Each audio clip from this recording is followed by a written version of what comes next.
Jacksonville, members of the aviation community are in shock learning the news of the mid-air collision that happened right outside of the Reagan National Airport. On your side is Claire Alfred. She joins us live. She has more insight on what it's like in the cockpit flying through one of the most congested airports within the country.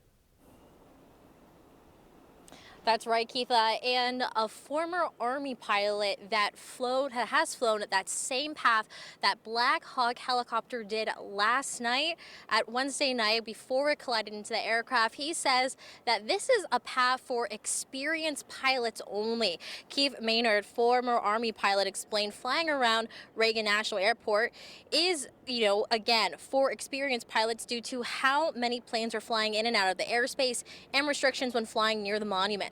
For military aircrafts like the Black Hawk helicopter, he adds there are exclusive low-level flying routes running parallel from the airport's runways that normally make sure they aren't more than 200 feet up in the air. The crash happened when the airplane was about 400 feet in the air. Because there's normally not any collision avoidance systems in helicopters like this, it's crucial that pilots follow flying rules for the altitude and direction from the controllers.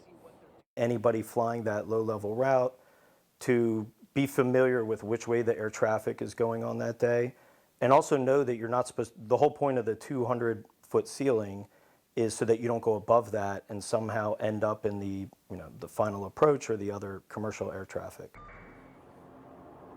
Aviation lawyer Bob Sporer says that statistically, you're safer flying on a commercial airplane than driving to the airport, adding that an accident like this is the first in more than a decade.